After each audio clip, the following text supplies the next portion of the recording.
It's time for another signing for the Worcester Railers ahead of the 2024-25 season. Ryan Verrier is returning for his second full pro season in North America. Ryan, good to see you, good to chat, and welcome back to Worcester. Yeah, thanks for having me. I'm excited. Yeah, talk about that excitement a little bit more. It is your second pro season in North America. You went over to the EIHL for a year after joining the Railers as a rookie out of University of New Hampshire, but you're coming back to Worcester. Just sort of recap that first year and what it is that has you excited about another year here in Worcester. Yeah, it's definitely a great year. I think the season overall was great. The fans were awesome. It was a great place to play. I think I've said that enough in playing my interviews over the past year. It was a done deal when I got the first opportunity to play here, and it was a done deal when I got the second opportunity to play here. So I'm just excited to be back, excited to play in front of the fans again. I know it's going to be a great season to look forward to. Now, I know your family's from Reading, you're from Reading, so you get to still play local. Family might have moved over the summer, but still you're from the area. So talk about what it means to still get to play close to at least what used to be home and where you grew up playing. Yeah, definitely. A lot of my family and friends still live around the area. Obviously played college hockey around the area. Um, and so it's just, I know my parents decided to go live somewhere warm, but this is still the place I'm from, and it's just a great place to play hockey. The New England's such a hockey area. The fans are great. The excitement around the sport's great. And just like I said earlier, just excited to be back and kind of in New England and get that same opportunity to get the team back to the playoffs again.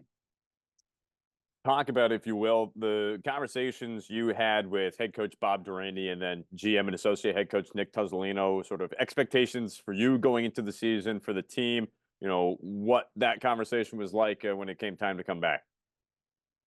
Yeah, started in the last year. I was able to grow my game a lot with Bob, and end off the season and on a good note. Unfortunately, our team, we kind of fell short of that playoff spot. But I think we could all agree we were definitely a team that could have been in that race and gone far for sure.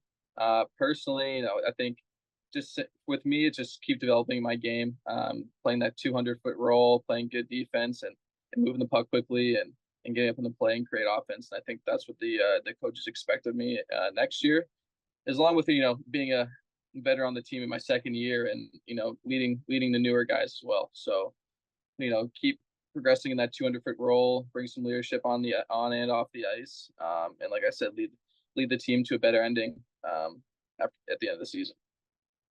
Talk, if you will, about how this was your first year back in North America. You played for the Dundee Stars over in the EIHL.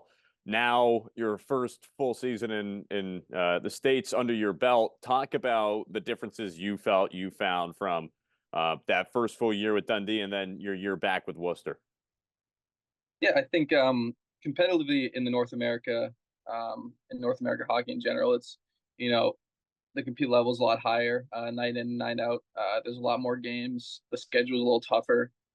So I think it definitely carries more of a mental burden as a player than it was over in Europe. And that's something that kind of attracts me to the game and doesn't. As athletes, we don't really veer off from that competitiveness. We want that. We want a little bit of that stress on us. That's what keeps it exciting. That's what keeps us coming back. So I think overall, it's more of the I would say overall competitiveness of the game over here, and just the tough schedule. So like I said, I'm excited to be back and had that opportunity and finish on a good note.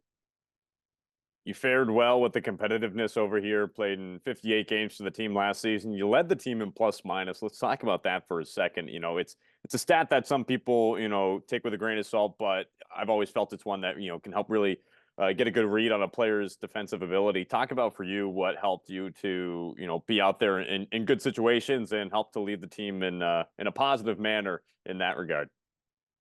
Yeah, I think as a defenseman, you really have to play defense first. There's plenty of guys out there that as D can score points, but I think if you're going to be in that position, you got to start from what back by the goaltender, and then you progress up the ice. And I think that's something from college I definitely worked on a lot, my defensive ability, and it showed this past season. I hope to carry that on to the next. And I think as well, it kind of contributes to your offense. A lot of people don't see that, but if you're playing good defense and keeping the puck out of your own end, it actually leads to more offense. So I think that's why that's a very important stat, and hope to keep it going into next season. Pulling back from hockey a little bit, obviously we're in the month of July here, getting closer to August, closer to training camp. I've had some time here over the summer. Let's talk about how your summer's been going. I know you said you told me a bit. You spent the month down in Florida. Now you're back up here in the Northeast. Yeah, my parents moved down there. A little bit fortunately for me, so it's a free vacation. But it was time to get off the golf course. I think after a month, and as the season approaches, had to kind of move up back to the Northeast because that's where all the rinks and gyms are and all the hockey players are. So it was a great month for me to be down there and kind of have a little reset button, get away from the game a little bit. But after those few weeks, I think it was time to kind of get back up here, get back on the ice, get back in the gym. And so yeah, definitely things are going to start ramping up here. Yeah, now and the next couple of months going into training camp in October. Where would you say you ranked on the team this past season in terms of golfers? Oh, not good, not good for the amount I play. Not good. That's the unfortunate thing. But I'm all right. It's more just kind of like hockey, being in the locker room, being able to be social with the guys that it translates onto the golf course. It's just another activity outside the game where you can kind of hang out with the guys on your team. Kind of make a bond there. Develop close relationships. So it's great. Who was the best golfer on the team then last year? And you can't say Bob because we know he's out there every day hitting the links. I think Riley Piercy was pretty good, but he had some custom clubs, so I don't know if that helped out or not. Let's see who else. Patch is always good. Yeah. There's a lot of good guys that people say golf translates into hockey really well. I haven't found that yet, but I can I can see in a lot of our teammates it does. So like I said, yeah, it's just great something to do to get away from the rink for a little bit. Nice, very nice. Now, Ryan, as we get ready for October 19th, opening night, opening weekend coming up against the Reading Royals, not Reading, Massachusetts, of course, Reading, Pennsylvania. Uh, Final message here to fans as they get excited to see you roll into training camp and see the team get going here in October. Yeah, we really appreciate all the support and the opportunity to play in front of you guys. Last year was great. The turnout was great from our fans, and we all really appreciated that. And we hope that everyone brings that same passion this year. Like I said, it helps out the team a lot, and it's exciting to play in front of them. So appreciate them, and yeah, I'm excited to see them out there at the games in the DCU.